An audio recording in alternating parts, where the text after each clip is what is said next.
Assalamu alaikum dear students. I hope you are all fine. First of all, I would like to introduce myself. I said to be Miss Tayyaba Fatma. I am your science subject teacher. As you all know, our educational activities are being disturbed by the coronavirus. And for the last few months, our education has been at a loss. So, in this situation, online classes prove to be very beneficial for your student. We have organized online classes for you students to continue your education at home. So today we will read our science subject and I will give you an online lecture. Let's start dear students. Today we start the first chapter science and scientific method. जी student, सबसे पहले हम ये concept clear करेंगे आखिर science है क्या, what is science. तो आपको समझाने के लिए मैंने कुछ सिंपल वे में एक चार्ट बनाया है, आपको नज़र आ रहा होगा। जी स्टूडेंट्स देखिए, साइंस साइंस एक लैटिन वर्ड है जो एक साइंटिया से निकला है। ठीक है, साइंस एक लैटिन वर्ड है जो साइंटिया से निकला है, जिसकी मीनिंग है नॉलेज। ठीक है, नॉलेज मालूमात हासिल करना। अब कैसी नॉलेज, नॉलेज तो बहुत तरीके की होती है। अरबिक नॉलेज भी होती है, इंग्लिश नॉलेज भी होती है एंड उर्दू नॉलेज भी होती है। तो यहाँ साइंस से जो मुराद नॉलेज की है वो 3 चीज़ों पे डिपेंड है। देखिए वो एक एरो बना हुआ है, उसके तहत देखें hypothesis, observation and experiment. Knowledge कैसे हम हासिल करेंगे, किसी भी चीज़ के बारे में पहले हम हाइपोथेसिस करेंगे, ऑब्ज़र्व करेंगे, मुशाहिदात करेंगे, तज्ज़िया होंगे, हमारे तजर्बात होंगे, उसके बाद जो रिज़ल्ट हमें मिलेगा, जो नॉलेज हमें मिलेगी, दैट इज़ अ साइंस। बात समझ में आ रही है गर्ल्स। साइंस क्या है, साइंस एक लैटिन वर्ड है। लैटिन वर्ड्स कहाँ से निकला है, साइंटिया से निकला है, जिसके मीनिंग है नॉलेज। नॉलेज को अगर हम सिंपल वे में कहेंगे, नॉलेज कैसी नॉलेज साइंस के बारे में, तो वो 3 चीज़ों पे डिपेंड है। हाइपोथेसिस हो गई, ऑब्जर्वेशन हो गई एंड एक्सपेरिमेंट। ठीक है, किसी भी चीज़ पर तहकीक की जाती है, उसे साबित किया जाता है ठीक है या नहीं, दैट इज़ अ साइंस। ठीक है, अगर कोई भी एक्सपेरिमेंट हम करेंगे, उस पर तहकीक करेंगे, उस पर मुशाहिदात होंगे, उस पर तज्ज़िया होंगे, उसके बाद हमारा तजर्बा होता है, एक्सपेरिमेंट होता है, उसके जो रिज़ल्ट में जो हमें आंसर मिलता है, उसे हम सिंपल वे में हम कह सकते हैं साइंस। ठीक है, अब हम पढ़ते हैं types of science. There are 3 types of science. Universal science, हमारा जो अभी जितना भी हम पढ़ेंगे ये हमारा क्या है, यूनिवर्सल साइंस। यूनिवर्सल साइंस में 3 टाइप्स आती हैं, फिज़िक्स, केमिस्ट्री एंड बायोलॉजी। ठीक है, उसके बाद सेकंड हमारी जो टाइप्स है साइंस की, वो है सोशल साइंस। सोशल साइंस जहाँ भी हम उसका ज़िक्र सुनेंगे तो हमें ये सोचना चाहिए पीपल एंड सोसाइटी। क्या, पीपल एंड सोसाइटी, लोग और लोगों के इर्द गिर्द का जो माहौल होता है, उस पे जो तज्ज़िये होते हैं, मुशाहिदे होते हैं, उसको हम कहते हैं सोशल साइंस। ठीक है, उसके बाद हमारा है तीसरा जो हमारा है लॉजिक एंड मैथ। ये सारा जो हमारा लॉजिक एंड मैथ ये हमारा हटके है, लेकिन ये एक टाइप है। ठीक है, इसमें क्या होता है कि लॉजिक्स पे है ना मुशाहिदात होते हैं, हाइपोथेसिस होते हैं, एक्सपेरिमेंट होते हैं, रिज़ल्ट आते हैं, तो ये भी एक तरह की साइंस की ही टाइप है। जो हमारा मेन है वो क्या है, यूनिवर्सल साइंस। ठीक है, जिसमें 3 टाइप्स आती हैं, बायोलॉजी, केमिस्ट्री एंड फिज़िक्स। ठीक है, अब लिविंग और नॉन लिविंग के बारे में हम ऑब्ज़र्व करते हैं। ठीक है, कर रहे होते हैं, कोई एक्सपेरिमेंट कर रहे होते हैं, उसे हम साइंस कहते हैं। ठीक है, बात समझ में आ रही है। कोई भी लिविंग हो, कोई भी नॉन लिविंग हो, थिंग हो, उसके बारे में अगर हम ऑब्जर्वेशन कर रहे होते हैं, कोई एक्सपेरिमेंट कर रहे होते हैं, उसके बाद में जो हमें रिज़ल्ट मालूम होता है, हम उसको सिंपल वे में क्या कह सकते हैं, दैट इज़ अ साइंस। ठीक है, सिंपल वे में साइंस साइंस है इल्म हासिल करना लिविंग और नॉन लिविंग के बारे में, ऑब्जर्वेशन करना, एक्सपेरिमेंट करना, दैट इज़ कॉल्ड साइंस। ठीक है, तो मुझे उम्मीद है कि आपका ये कॉन्सेप्ट बहुत अच्छी तरह क्लियर हो गया होगा कि आखिर साइंस है क्या, व्हाट इज़ साइंस। ठीक है जी,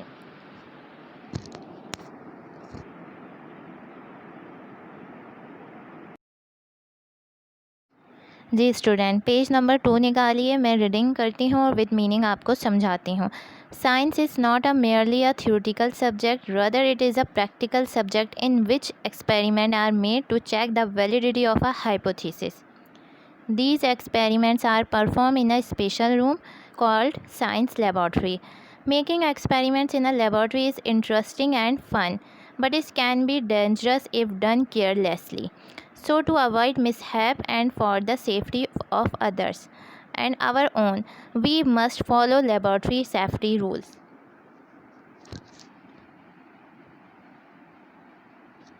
साइंस महज नज़रियाती मौजू नहीं बल्कि एक ये अमली मज़मून है जिसमें हाइपोथेसिस के सदाकत को जांचने के लिए तजुर्बात किए जाते हैं। ये तजुर्बात साइंस लेबॉर्ट्री के नाम से एक खसूसी कमरे में किए जाते हैं। लेबॉर्ट्री में तजुर्बात करना दिलचस्प और तफरीह है, लेकिन अगर लापरवाही से ये काम किया जाए तो ये ख़तरनाक हो सकता है।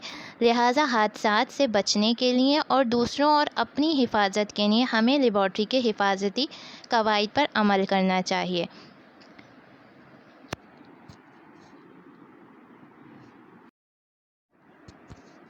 जी स्टूडेंट, अब हम पढ़ते हैं laboratory safety rules. Do not enter the laboratory until the teacher gives you permission. हमें दाखिल नहीं होना है टीचर की इजाज़त के बगैर लेबॉर्ट्री में, ठीक है। Open the doors and Windows of the laboratory for proper ventilation. मुनासिब वेंटिलेशन के लिए हमेशा अपनी लेबॉर्ट्री के दरवाजे और खिड़कियाँ खुली रखनी चाहिए। Material should only B handle with the teachers permission. आप टीचर की इजाज़त से ही मटेरियल को संभाल सकते हैं, ठीक है। Materials must only be used for the purpose allowed by the teachers. Material भी आप तभी टीचर की इजाज़त से ही इस्तेमाल कर सकते हैं, ठीक है। Read and understand the instruction properly before you start conducting experiment. हमेशा एक्सपेरिमेंट स्टार्ट करने से पहले हमें रीड करना चाहिए उसकी इंस्ट्रक्शन, उसके बारे में समझना चाहिए कि वो किस लिए यूज़ किया जाता है, उसके बाद ही हमें एक्सपेरिमेंट करना चाहिए। Apparatus must be handle correctly. Apparatus को हमेशा हमें सही तरीके से पकड़ना चाहिए। For example, bottles should not be carried by the neck. हमेशा उस बॉटल को उसकी गर्दन से नहीं पकड़ना चाहिए, ठीक है। डू नॉट टेस्ट और smell any chemical without the teachers permission. हमें किसी भी केमिकल को चखना नहीं है, सूंघना नहीं है टीचर्स की इजाज़त के बगैर। Always check the label on the container before using the substance it contains. हमेशा हमें चेक करना चाहिए कंटेनर पे जो एक लेबल लगा होता है वो हमें पढ़ना चाहिए, वो चेक करना चाहिए कि वो किस एक्सपेरिमेंट के लिए यूज़ किया जाता है, उसकी इंस्ट्रक्शन हमें देखना चाहिए, उसी के बाद हमें वो केमिकल या वो कंटेनर यूज़ करना चाहिए। Understand. To avoid contamination do not pour back any chemical into the container। आलूदगी से बचने के लिए कभी भी हमें ये नहीं करना चाहिए कि अगर कोई केमिकल हमने निकाल लिया हो कंटेनर से उसको हम वापस उसके पॉर में वापस डालें, ठीक है। Wash all the apparatus before using it. हमें कोई भी अपैरेटस अगर यूज़ करना है तो यूज़ करने से पहले हमें क्या करना चाहिए, हमें धोना चाहिए। Work quickly and tidily. हमें हर काम साफ़ सुथरा और ख़ामोशी से करना चाहिए लेबॉर्ट्री में। Understand. After completion of the experiment dispose of waste properly, wash apparatus and put them of their places. जब हमारा एक्सपेरिमेंट तकमील पे पहुंच जाए तो हमें हर चीज़ जो हमारी वेस्ट होती है हमें उसको फेंक देना चाहिए, अपरेटस को वॉश करना चाहिए और सारी चीज़ें सही जगह पे रखनी चाहिए। Electrical main and socket must not be tempered. ठीक है, बिजली के मेन सॉकेट में छेड़छाड़ नहीं करनी चाहिए। Keep flammable substance away from flame. हमेशा जो आतिश फिशा वाली जो चीज़ें होती हैं उन्हें हमें दूर रखना चाहिए, उनसे दूर रहना चाहिए ताकि कोई आग ना लग सके। Do not point the mouth of a boiling tube which is being heated to anybody. कोई भी केमिकल या कोई भी ट्यूब अगर गर्म हो रहा हो तो उसकी तरफ हमें इशारा नहीं करनी चाहिए, उसकी तरफ हमें अपना mouth of a boiling point ना हमें जैसे अपना फेस उस तरफ करना चाहिए। If a chemical is accidentally taken into the mouth, spit it out, rinse your mouth with plenty of water. Similarly, if any chemical spills on the skin or clothes, wash with plenty of water. अगर कभी गलती से कोई हादसाती तरीके से chemical हमारे मुंह में चला जाए तो बहुत सारे पानी से हमें कुल्ली करना चाहिए, अपना मुंह धोना चाहिए। फिर if any chemical spill of the skin और क्लोथ्स, कोई भी केमिकल हमारे कपड़ों पर या हमारी स्किन पे लग जाता है तो हमें बहुत से पानी से उसे धो लेना चाहिए उसी वक्त। Bring all accidents, injuries, breakage and spillages into the notice of your teacher. अगर कोई अल्लाह ना करे आपके साथ कोई एक्सीडेंट हो जाता है इन द लेबॉर्ट्री में, कोई लेबॉर्ट्री में, तो हमें सारे बात अपनी टीचर के इल्म में लाना चाहिए, नोटिस करना चाहिए। Okay. Wash your hands after all laboratory work. जब लेबॉर्ट्री वर्क हमारा पूरा कंप्लीट हो जाए उसके बाद हमें हाथ अच्छी तरह धोने चाहिए। तो मुझे उम्मीद है कि आपको ये लेबॉर्ट्री सेफ्टी रूल्स बहुत अच्छी तरीके से समझ में आए होंगे। इसमें यही बताया गया है कि हमें टीचर्स की परमिशन के बगैर एंटर नहीं होना, विंडोज़ और डोर्स ओपन रखने हैं, हर चीज़ टीचर की परमिशन पे ही यूज़ करनी है, किस मिक़दार में यूज़ करना है, ठीक है। और हर चीज़ एक्सपेरिमेंट स्टार्ट करने से पहले हमें read and understand the instruction, मतलब उसको अंडरस्टैंड करना चाहिए, इंस्ट्रक्शन पढ़नी चाहिए, ठीक है। अपरेटस को सही तरीके से पकड़ना चाहिए, स्मेल और टेस्ट नहीं करना किसी भी केमिकल्स को। कंटेनर पे जो लेबल होंगे वो हमें रीड आउट करने चाहिए। कोई भी केमिकल जो है पहले हम निकाल लें और उसको वापस उस कंटेनर में नहीं डालना है। हर अपैरेटस को वॉश करना है, साफ़ सुथरा खामोशी से काम करना है लेबॉर्ट्री में। और जो भी कोई कचरा जो बाद में वेस्ट होता है आफ्टर एक्सपेरिमेंट, तो उसे हमें डिस्पोज ऑफ वेस्ट प्रॉपरली करना चाहिए, ठीक है। मेन सर्किट एंड स्विचेस से दूर रहना है, आग वाले शोले और इस तरीके के जो केमिकल्स होते हैं जो आग जल्दी पकड़ते हैं उनकी इंस्ट्रक्शन पहले बहुत अच्छे से पढ़ना चाहिए, ठीक है। और अगर अल्लाह ना करे कोई भी एक्सीडेंट हो तो हमें सारी बात अपनी टीचर्स को बताना चाहिए। स्टूडेंट्स, अब हम पढ़ेंगे सिंबल्स में लाना चाहिए। और सब्सटेंसेस। सबसे पहले हमें ये क्लियर होना चाहिए हैज़ार्डस सब्सटेंसेस ये होना चाहिए कि क्या? हमें अपने हैज़ार्डस सही तरीके से सब्सटेंसेस हाथ धोने मीन्स चाहिए। खतरनाक केमिकल्स, खतरनाक मादे, ठीक है। और symbols of hazardous substances mean अगर कोई ख़तरनाक केमिकल्स या ख़तरनाक मादे होते हैं उनको शो ऑफ करने के लिए सिंबल्स दिए जाते हैं, ठीक है। In the laboratory we come across different types of chemicals. हमारी लेबॉर्ट्री में मुख्तलिफ़ किस्म के केमिकल्स आते हैं। Some of them may be dangerous, उनमें से कुछ डेंजरस होते हैं। Containers of dangerous and harmful, कुछ कंटेनर्स डेंजरस होते हैं, नुकसानदेह होते हैं, ठीक है। Harmful chemicals are labelled with special symbol, जो नुकसानदेह केमिकल्स होते हैं उस पे स्पेशल सिंबल्स बने होते हैं लेबल पर, ठीक है। These symbols warn user about the harm these chemical can cause, और वो सिंबल्स हमें वार्न करते हैं, हमें आगाह करते हैं कि ये ख़तरनाक केमिकल्स हैं और ये आपको नुकसान पहुंचा सकते हैं। These symbols give a warning about the hazardous nature of chemicals, ये सिंबल्स हमें वो वार्निंग देते हैं कि हमें ख़तरनाक मादे और ख़तरनाक केमिकल से बचना चाहिए।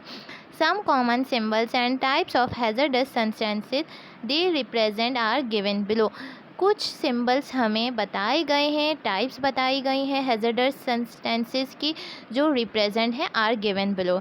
चलें हम इसे पढ़ते हैं। सबसे फर्स्ट सिंबल जो है, ये इस सिंबल को देखते ही हमें मालूम होता है कि ये ऐसा सिंबल है कि आग लगने का खदशा हो सकता है। This symbol stand for flammable substances like petrol, alcohol, carbon disulphide, ether, spirit, etc। ऐसे केमिकल्स जो पेट्रोल हो गया, अल्कोहल हो गया, कार्बन डिसल्फाइड हो गया, स्प्रिट हो गई, ऐसे केमिकल्स में आग जल्दी लग सकती है, ये आग को पकड़ते हैं। तो हमें ये सिंबल आगाह करता है कि हमें ये केमिकल्स बहुत एहतियात से यूज़ करना चाहिए कि अल्लाह ना करे ये हमें यूज़ करते हुए आग ना लगे, कोई एक्सीडेंट ना हो जाए।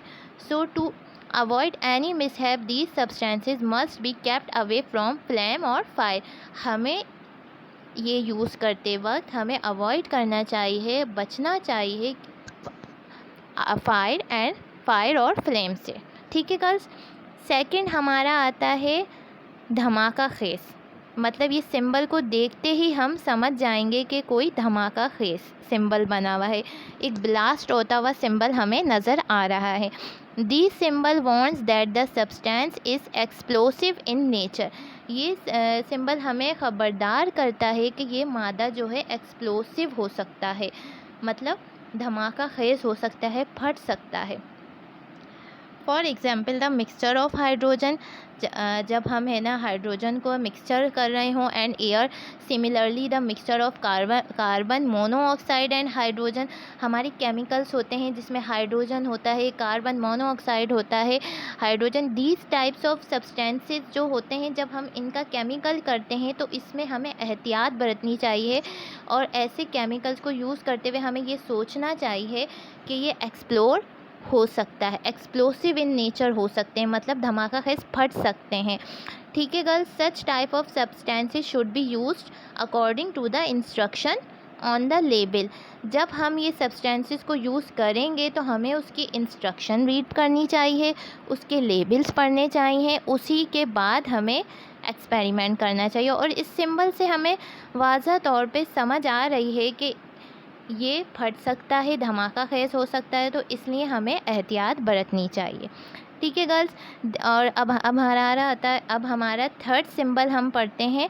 This symbol tells that the substance is corrosive. Corrosive means ऐसा होता है जो कपड़े को गला नहीं देता है, मतलब गल जाता है, हमारी स्किन पे भी नुकसान हो जाता है। कभी कभी हमारे ना कपड़े गल जाते हैं, लेदर गल जाता है, पेपर गल जाता है।